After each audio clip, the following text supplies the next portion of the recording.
오늘 우리가 함께 살펴볼 교리 문답은 시편 찬송 569쪽에 나와 있는 주의 날 22, 57문답과 58문답입니다. 사도신경을 마무리하는 이 주의 날 22, 제57, 58문답을 함께 교독하도록 하겠습니다. 하이델베르크 교리 문답 주의 날 22, 제57문 몸의 부활을 믿습니다. 라는 고백이 당신에게 어떤 위로를 가져다 줍니까? 내 영혼이 이 생명이 끝난 후 즉시 나의 머리이신 그리스도께로 올라가게 되는 것만 아니라 그리스도의 능력으로 일으킴을 받을 나의 이 육체도 내 영혼과 다시 합하여 그리스도의 영화로운 몸과 같이 될 것입니다. 제58문 영원한 생명을 믿습니다. 라는 고백에서 당신은 어떤 위로를 받습니까?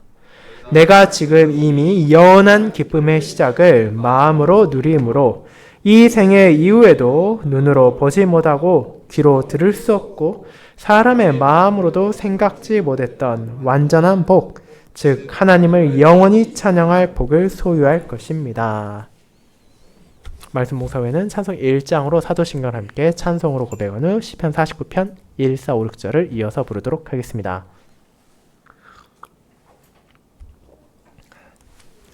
사랑하는 주 예수 그리스도 안에 있는 형제 자매님들, 우리가 무언가 중요한 일을 할 때 그 앞에 있는 전망이 어떠한지는 그것을 행하는 사람들에게 다양한 반응을 가져오기 마련입니다. 피할 것이 너무도 명백한 전쟁터에서 총칼을 들고 싸우는 병사는 회의감과 무력감, 그리고 도망치고 싶은 마음과 끝없이 싸워야 할 것이며, 반대로 사실상 승리가 확정된 전투에 임하는 군인들은 이후의 보상과 기쁨을 바라며 노력할 수 있을 것입니다. 그리고 이것은 개인적인 사안으로 내려도 마찬가지입니다. 아무리 봐도 실패할 것이 너무나 뻔한 프로젝트에 투입된 회사원들은 자기 경력을 걱정하며 빠져나갈 방법을 궁리할 것이고, 조원들과 전혀 소통이 되지 않은 상태에서 조별 발표를 해야 한다면 그 또한 학생들에게 아주 막막하고 암담한 감정을 느끼게 할 것입니다. 그렇게 우리가 예상되는 결과, 그것을 알게 된다면 그것을 실제 준비하는 과정에 있어서도 알게 모르게 큰 영향을 주게 됩니다. 그런데 그런 관점에서 본다면 사람의 인생은 어떻습니까? 저와 여러분을 포함해서 모든 육신을 가진 사람은 결국 죽게 되지 않습니까? 아무리 타고난 강골이어도, 아무리 건강관리를 열심히 했다 하더라도 결국 조금 더 빠르냐 혹은 조금 더 느리냐의 차이가 있을 뿐, 사람의 육신은 결국 점점 약해지기 마련이고 때가 되면 그 수명을 마치고 움직일 수 없게 됩니다. 그렇게 약해져가는 육신은 다시 복구할 수 없고, 그렇게 결국 죽음이란 모든 인류에게 피할 수 없는 종착점이기도 합니다.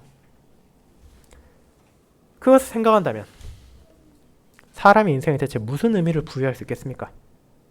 어차피 끝이 정해져 있는 죽음이라면 많은 사람들이 세상에 무엇도 의미가 없다는 허무주의나 혹은 순간순간의 쾌락에만 몰두하는 쾌락주의에 빠지는 것도 어쩌면 당연할 것입니다. 그리고 실제로 그런 길을 나아가는 사람들이 적지 않다는 것을 우리도 잘 알고 있습니다. 하지만 신자는 어떻습니까? 우리의 육신의 죽음이 우리의 모든 것의 끝입니까?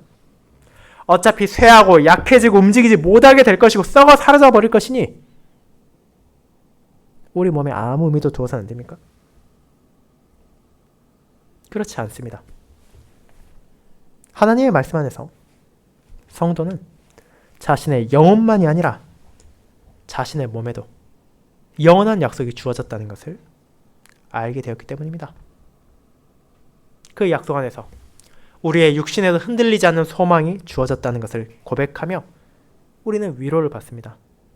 저는 그와 같은 몸의 부활에 대한 진리를 고백하는 교리문답 주의 날 22를 몸의 부활의 약속으로 우리에게 주어진 위로라는 제목으로 설교하고자 합니다. 그리고 특별히 제57문답에 집중하여 이 몸의 부활이 저와 여러분의 어떤 의미를 가지고 있는지를 두 부분으로 나누어 살펴보도록 하겠습니다. 이를 첫 번째, 중후에 대한 소망 없는 자들의 슬픔, 두 번째, 부활의 소망 안에서 신자가 누리는 위로로 나누어 보도록 하겠습니다. 첫 번째, 죽음에 대한 소망 없는 자들의 슬픔을 생각해 보겠습니다. 형제자매 여러분, 우리는 교리문답을 통해 그리스도인들이 믿어야 할 진리, 보편적이고 의심할 바 없는 기독교 신앙의 신조가 요약하여 전하는 복음 안에 우리에게 약속된 놀라운 은혜를 함께 고백하고 있었습니다. 그렇게 사도신경은 우리를 위한 성부 하나님의 은혜와 성자 하나님의 은혜와 성령 하나님의 은혜를 전하고 있으며 특별히 우리와 영원히 함께 하시는 성령 하나님을 믿는 신자는 자신이 속해 있는 교회 안에서도 얼마나 큰 자비가 베풀어지고 있는지를 놓쳐서는 안 되었습니다. 그것이 앞선 주의 날 20일이 전하는 것이었습니다. 우리는 세상의 많은 단체의 구성원에 속하기도 하지만 그 무엇보다 중요한 교회에 살아있는 지체입니다. 그 교회가 어떤 곳입니까?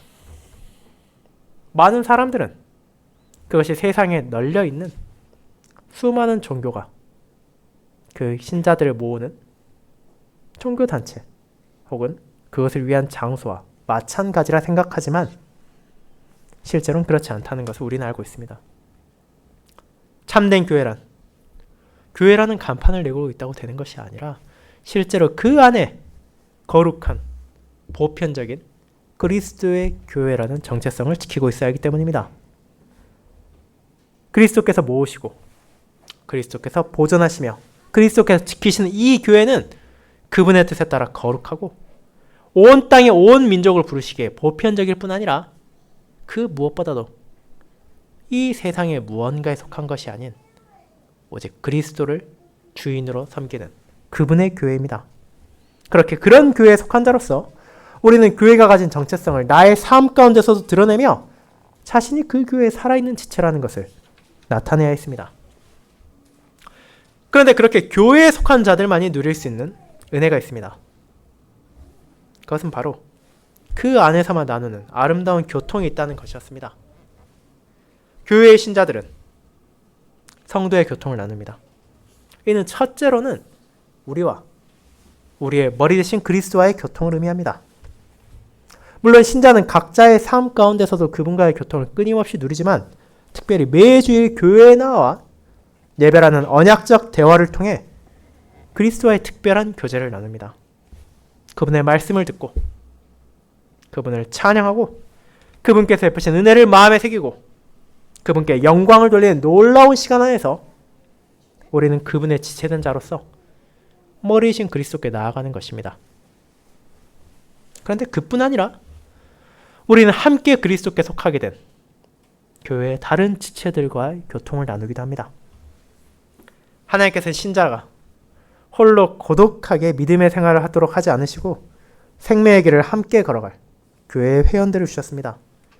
그들이 그리스도 안에서 한 몸이며 그리스도의 교회 안에서 한 회원이기에 우리는 하나님께서 내게 주신 선물들을 기꺼이 그들을 위해 사용할 수 있습니다. 그 이유는 간단합니다. 결국 우리가 그리스도란 한 머리에 속한 지체들이라면 그 지체의 기쁨은 나의 기쁨이고 그 지체의 슬픔은 나의 슬픔이기 때문입니다.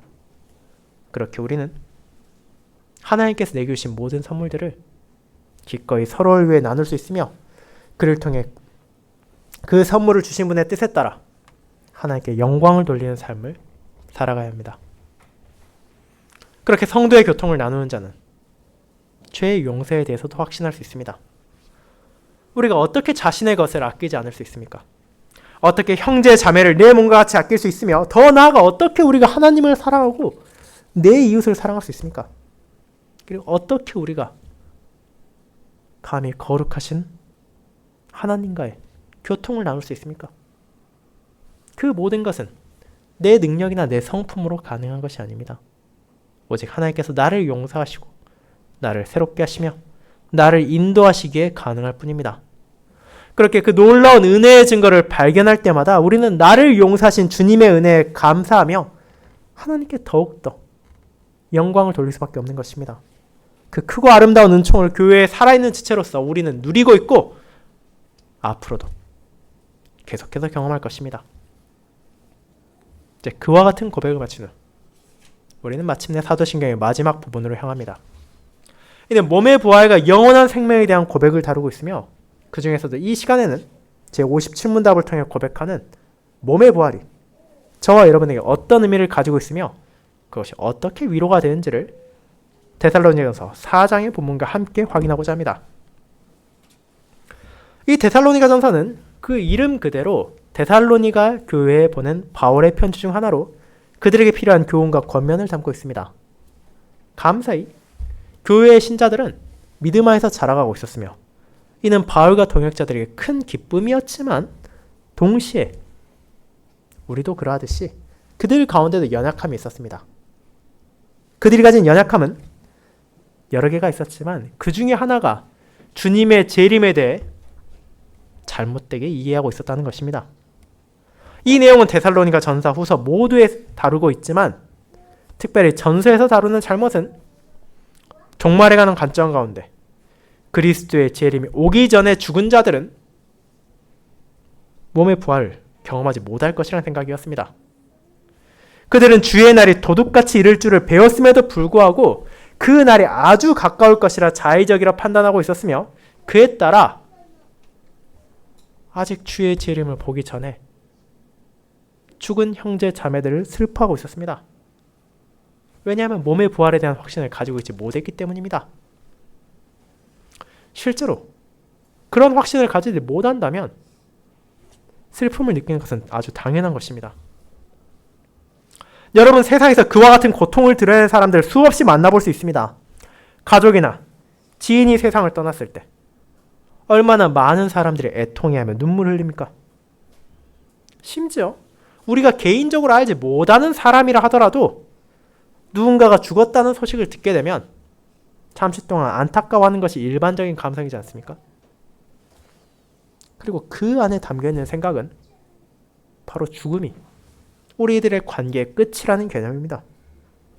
죽고 나면 몸을 움직일 수도 없고 정신으로 생각할 수도 없으며 어떤 영혼도 남지 않을 것이라는 세상적인 관념에 따른 것이 바로 그런 반응입니다. 자연히 그렇게 누군가가 죽게 되면 그 사람과의 더 이상은 교통이 없고 그들을 다시 만나고 다시 대화할 수도 없게 됩니다. 그렇게 본다면 사랑하는 사람을 그렇게 떠나보낸 사람들이 어떻게 슬퍼하지 않을 수 있겠습니까?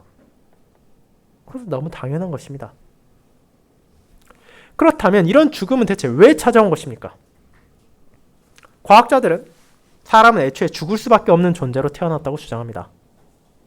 인간을 포함한 모든 생명체는 탄수화물을 기반으로 하고 있으며 시간이 지남에 따라 자연스럽게 수명이 다하는 것이 이미 정해져 있었다는 것입니다. 사람에 따라 혹은 생물에 따라 그 속도는 차이가 있을지언정 누구도 피할 수 없는 육체의 종말이 있다는 것이 그들의 말입니다. 즉, 사람이 처음 존재했을 때부터 죽음은 필연적이었다는 것입니다. 그것이 죽음을 두렵다 여기며 슬퍼하는 세상의 생각입니다. 하지만 성경은 어떻게 말합니까? 하나님의 말씀도 분명하게 죽음을 다루고 있습니다. 하지만 그 내용은 세상과 다릅니다. 우리의 몸이 죽고 언젠가 썩어서 흙으로 돌아가게 되는 것은 첫 사람이 창조될 때부터 그랬던 것이 아닙니다. 아담과 하와가 만들어졌을 때 그들은 하나님과의 아름다운 교통을 나눌 수 있었고 그 안에는 참된 생명이 있었습니다. 첫 사람은 하나님의 형상을 따라 만들어졌으며 육체적으로도 영적으로도 참 생명의 은혜를 누리고 있었습니다. 그런데 그 모든 것이 어떻게 끝났습니까? 왜 우리는 지금 그것을 온전히 가지고 있지 못합니까? 이는 그들의 죄 때문이고 우리의 죄 때문입니다. 사람이 하나님의 말씀을 거역하고 그분과 대등해지길 바라며 하나님께서 금지한 열매를 따서 먹음으로 죽음이 세상에 들어왔습니다. 그 결과 사람 육체적으로도 영적으로도 생명인 죽음을 마주하게 되었고 그 영향은 온 피조물에 미치게 되었습니다. 그렇게 죽음이란 실제로 필연적인 것이 아니라 사람의 죄에 따른 결과이며 우리의 비참과도 분리할 수 없는 것입니다. 그렇게 찾아온 죽음은 모든 사람에게 죄를 돌아보게 하고 비참을 직시하도록 합니다.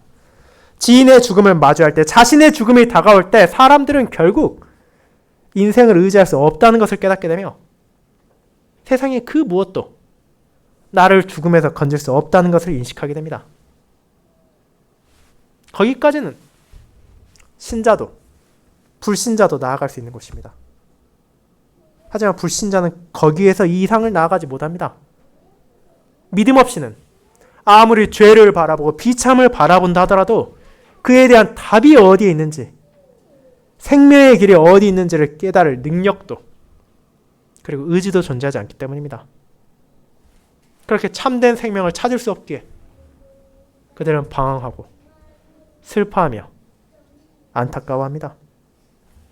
바울이 기록한 것처럼 소망 없는 사람들은 죽음을 슬퍼할 수밖에 없습니다. 사랑하는 형제자매 여러분, 믿음이 없다면 이처럼 죽음은 슬프고 고통스러울 수밖에 없습니다. 하지만 신자에게 어떻습니까?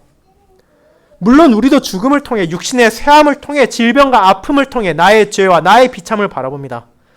하나님께서 영광스럽게 만드신 육신이 이토록 타락하고 부패하였음을 인식할 때 우리도 슬픔과 안타까움을 피할 수 없습니다. 하지만 그 슬픔은 불신자들이 느끼는 것과 분명히 다릅니다. 그들은 그 끝에 아무것도 존재하지 않는다고 생각하기에 죽음을 두려워하고 피하려 합니다.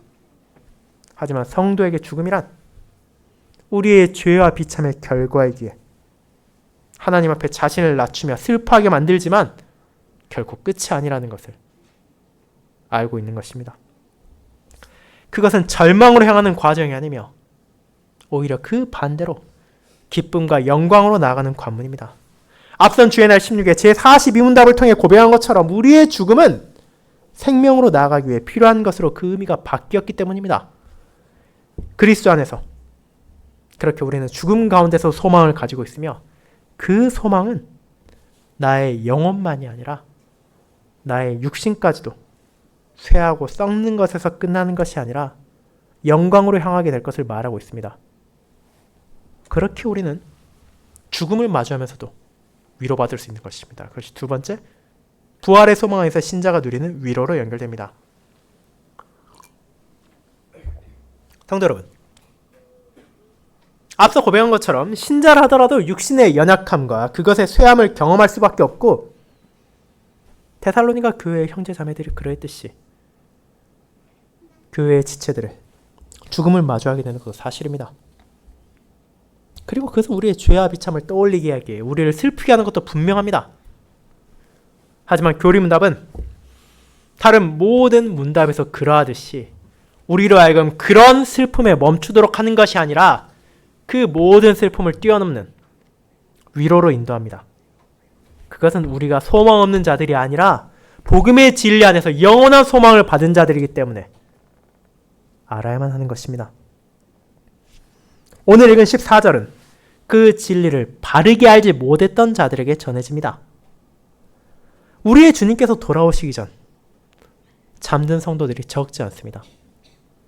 하지만 그들을 바라보며 슬퍼하는 것이 과연 합당한 것입니까? 앞서 세상을 떠난 신자들이 우리가 안타까워하고 우리가 불쌍히 여겨야 할 대상입니까? 여러분이 잘 생각해 본다면 그렇지 않다는 것을 아실 것입니다. 실제로는 오히려 그 반대입니다. 오히려 우리가 그들과 함께하기를 바라며 그들이 있는 곳으로 향하기를 소망해야 합니다. 그 이유가 무엇입니까? 그것이 교리문답 제57문답의 앞부분에 나와 있습니다. 우리의 생명이 끝난 이유, 우리의 영혼은 잠드는 것도 아니고 사라지는 것도 아닙니다. 그것은 즉시 나의 머리 위신 그리스도께로 올라가게 됩니다. 그것이 무엇을 의미합니까? 우리에게 주어진 수명이 끝난 후 신자를 기다리는 것은 그리스도께서 약속하신 영광의 시작이란 사실입니다. 우리 육신의 죽음이요. 그 무엇도 우리를 더 이상 올가맬 수 없습니다.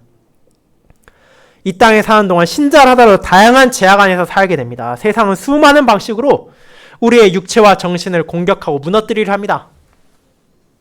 주님께서 주신 약속을 붙잡고 죄와의 싸움을 계속하지만 그처럼 끝없는 투쟁 가운데 사는 것은 우리에게 결코 쉬운 일도 아니고 달가운 일도 아닙니다. 하지만 죽음은 그런 우리를 해방시켜주며 그리스도께로 나의 영혼을 향하게 합니다. 그렇게 우리는 몸을 죽이는 것 이상을 할 수 없는 세상의 권력자들을 두려워할 필요도 없고 하나님의 거룩한 말씀에 담대하게 순종할 수 있는 것입니다. 그것이 우리가 신자의 죽음을 슬퍼하지 말아야 할 첫 번째 이유입니다. 그런데 여기에 이어지는 두 번째 이유도 있습니다. 그것은 바로 사도신경의 고백에 나오듯이 영혼이 소멸되지 않을 뿐 아니라 우리의 육신에도 소망이 주어졌다는 것을 알기 때문입니다. 이를 바르게 고백한다면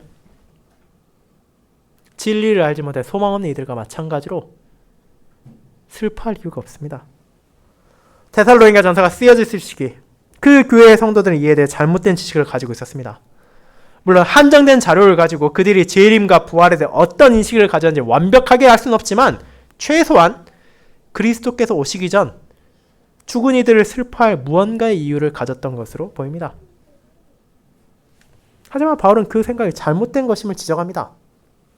서로 신자 가운데 주님이 오시기 전에 죽어 육신이 장사된 자들이 생긴다 하더라도 그리고 그 시간이 오래되어 그 육신이 흙으로 돌아가 흔적도 찾을 수 없게 된다 하더라도 그들의 육신을 영원히 잃어버리거나 소실한 것이 아니기 때문입니다.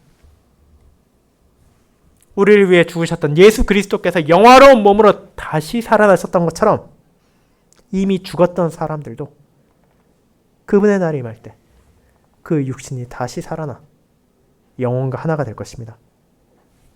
그렇게 자신들보다 먼저 주님께로 향한 자들을 슬퍼할 이유가 사실은 없습니다. 앞서 살펴본 것처럼 그들의 영혼은 이미 주님과 함께 아름다운 교제를 나누고 있으며 그들의 육신 또한 그분의 날 다시 일으켜져 그 영혼과 하나가 될 것인데 그 안에 우리가 슬퍼해야 될 어떤 이유가 있습니까? 몸의 부활에 대한 소망을 가지고 있는 신자라면 이제 그런 죽음에 대해 통곡할 필요도 없고 좌절할 필요도 없습니다. 비록 이 땅에서 그들과 더 이상 함께하지 못하며 안타까움을 느낄 수 있고 죽음이 가리키는 우리의 죄와 비참으로 인해 슬퍼할 수도 있지만 결국 그것은 우리를 더 큰 기쁨으로 인도하는 과정이기 때문입니다. 그들이 지나간 길 우리도 지나갈 것이며 그들이 그리스도와 함께하는 자리에 우리 역시 함께하게 될 것입니다. 그렇게 이는 우리를 슬픔이 아닌 은혜로 인도합니다. 그렇게 몸의 부활에 대한 소망을 고백했다면 이제 우리가 생각하게 될 부분은 과연 이 영화로운 몸이란 대체 어떤 상태를 가리키는지에 대한 것입니다.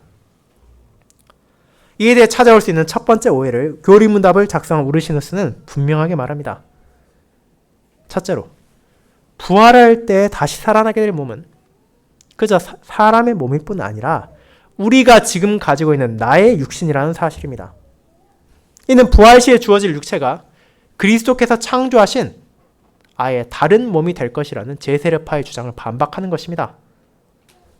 부활이라는 단어는 죽었던 것이 다시 살아난다는 의미이기에 영화로운 몸은 우리의 과거의 육체를 새롭게 한다는 의미를 가집니다. 하지만 이 육체는 동시에 신령한 것입니다. 그 의미는 죄와 비참의 결과에서 자유롭게 되어 하늘의 영광과 힘과 생명과 거룩함을 지니게 될 것이란 말입니다. 그것은 여전히 살과 뼈와 피를 가지고 있을 것이지만 동시에 신령하고 영광스러울 것입니다. 우리는 그 영화로운 몸의 모습을 첫 사람을 통해 비추어 볼 수 있습니다. 주의 날 3, 제6문답은 사람이 어떻게 창조되었는지를 전하고 있습니다. 거기에서 아담과 하와는 이렇게 묘사됩니다. 선하게 그분의 형상대로 곧 참된 의와 거룩함으로 창조되었다고 말입니다. 그들은 창조자 하나님을 바르게 알고 진심으로 사랑하며 그리고 영원한 복 가운데 그분과 함께 살며 그분을 찬양하고 영광을 돌리도록 만들어졌습니다.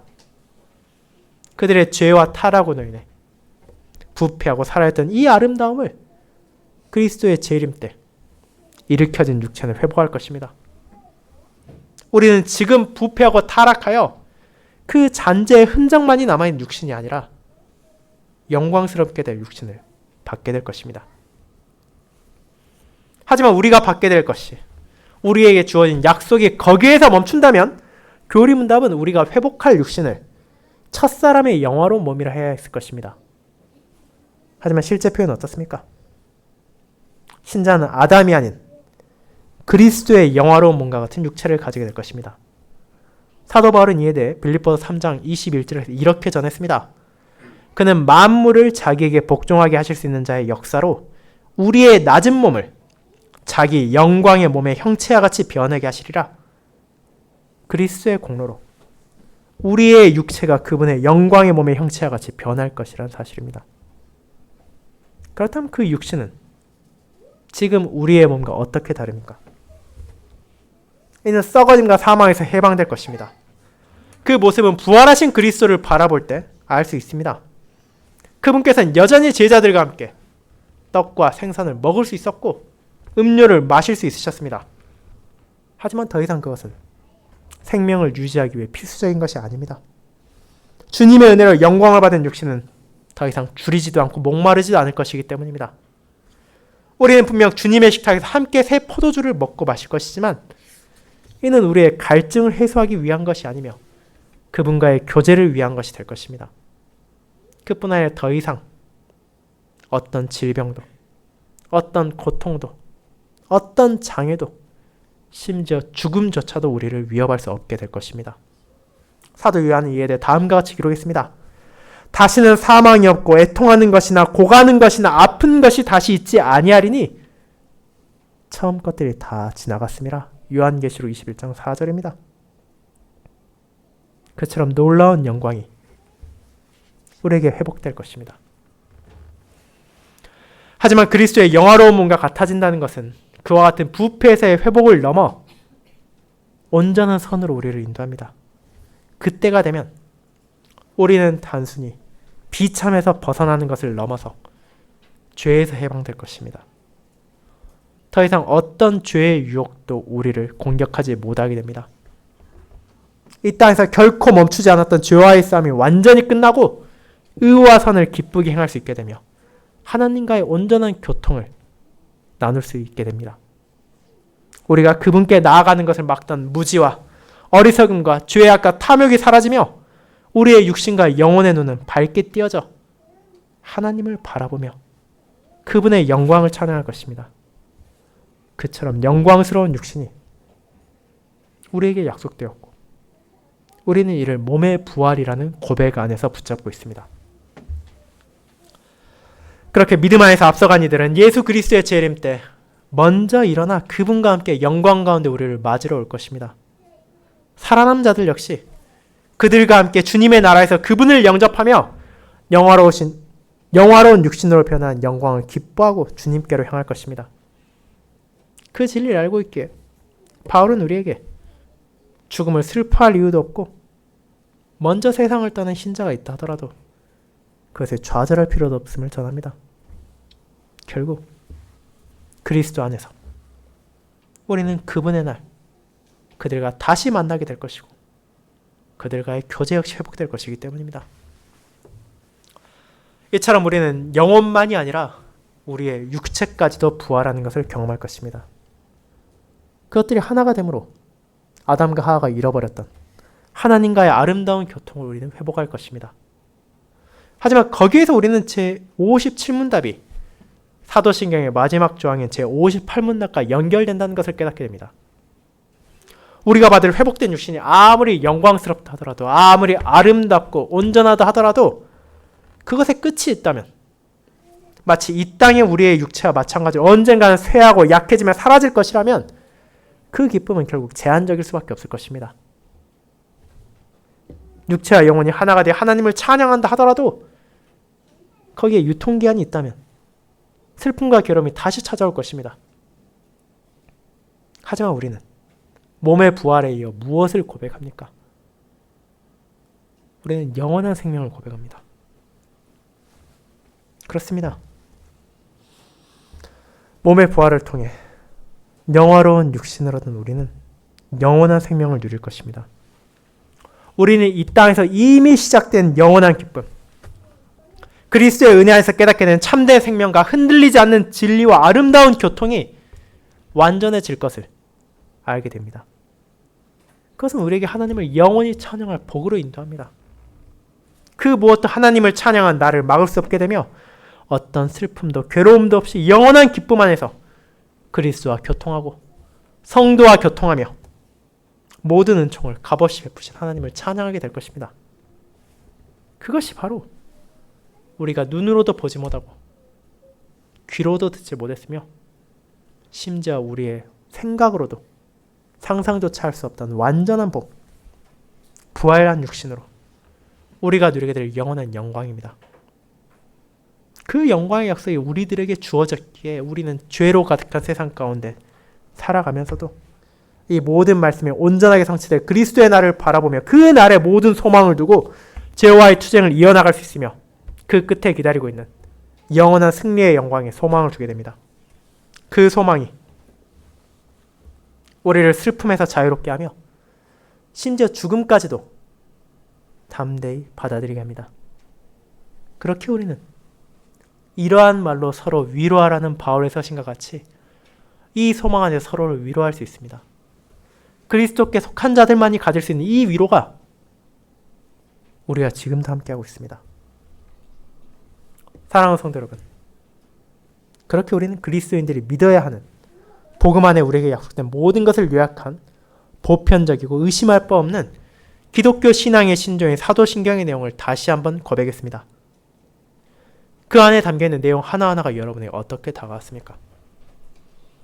그것들은 바로 여러분을 위한 복음이고 여러분을 위한 위로입니다. 죄와 비참을 자각한 사람에게 주어진 하나님의 은혜이며 우리에게 주어진 놀라운 구속의 은총입니다.